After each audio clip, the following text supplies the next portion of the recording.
Hello there everyone, Ashmita this side from Saurav Sir's classes. Here we are going to solve questions from the CUET examination of Sociology of the year 2022. And here I'm going to tell you the solutions and I'm going to discuss these answers in a little bit detailed manner. Why a particular answer is correct and why are the others not correct. So yes, let's get started with the questions. I'm going to solve 5 to 6 questions in each of the videos. So if you want all the solutions, then do follow our channel. Apart from that, let me give you a glimpse of our classes. We provide you with live lectures, recorded lectures portal access that is provided to all the enrolled candidates 24/7.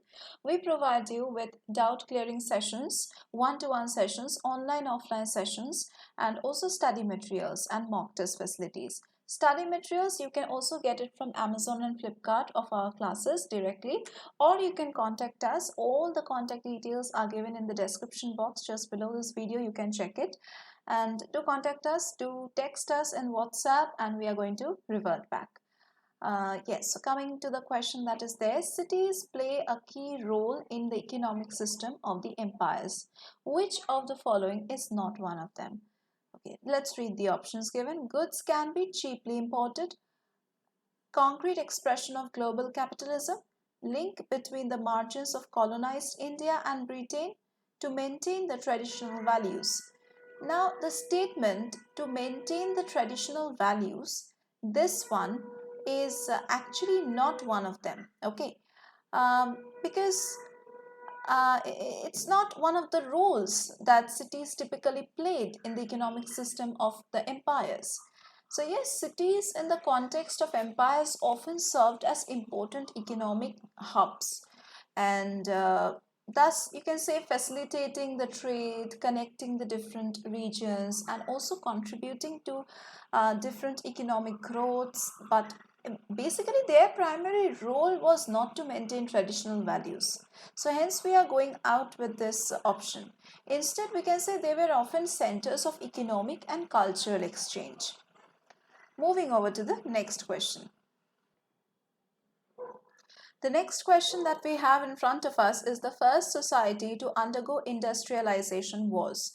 The first society to undergo industrialization was, of course, Britain, and the Industrial Revolution, which marked the shift from the agrarian and handicraft-based economies to industrial and manufacturing-based economies, started over here in Britain.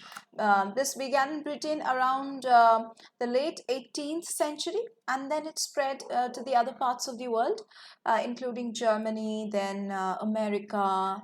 India also experienced industrialization, but it occurred later in the 19th and the 20th centuries. Coming to the next question. Now, the process of decline in the influence of religions is called what? It's called the process of decline. It's called secularization. This term means that there is a declining or decreasing role of religion in various aspects of society, including politics, culture, and in everyday life, as societies modernize and become more diverse. So yes, that's our answer. Let's move over to the next question. Coming to the next question, which of the following statements is not power and responsibility delegated to the panchayats? Now over here, let's get to see the options first. To prepare plans and schemes for economic development, to promote the skills that will enhance the social justice, to levy, collect and appropriate the taxes, duties, tolls and fees, to make sure that endogamy is practiced amongst the rural youth. Now, the statement to make sure that endogamy is practiced among the rural youth is not a power and responsibility typically which is delegated to the panchayats. So yes, panchayats in India primarily focus on the local governance, economic development and social justice issues, but they don't have a role in regulating the marriage practices like endogamy among the rural youth. Yeah, that's it. Let's move over to the next question. The panchayat that has the authority to hear some petty, civil and criminal cases is now we have the options Zilla Panchayat, Gram Panchayat, Nyaya Panchayat, Gram Sabha. Now, the Panchayat that has the authority to hear some petty civil and criminal cases is the Nyaya Panchayat. Nyaya, from the name itself, it gives you justice.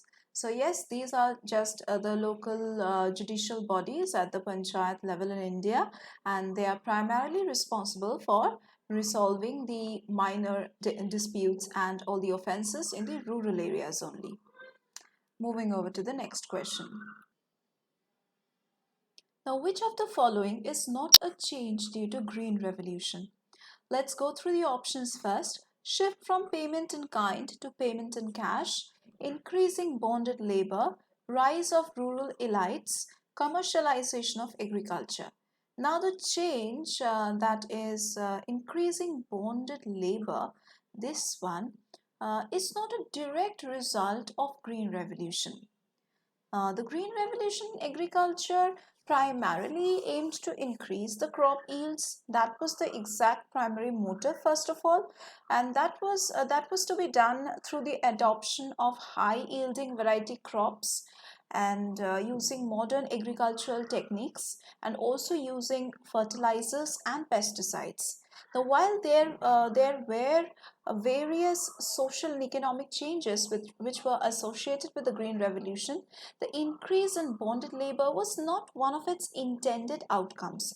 So, yeah, instead, it had more to do with labor practices and economic conditions in specific regions. Yeah, our answer would be B.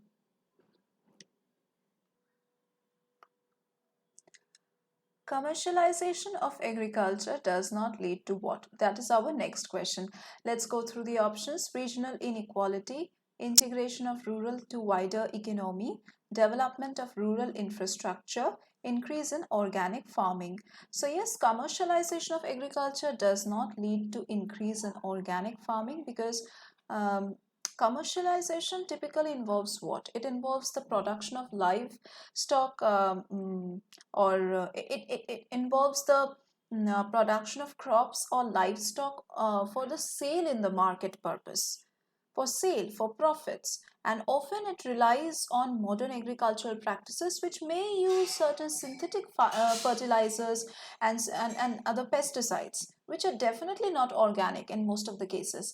So yes, organic farming on the other hand focuses on sustainable and chemical-free agricultural practices. Then again, which might take some time for the crops to grow, it might not have a very good production. So like that. Our answer is option D.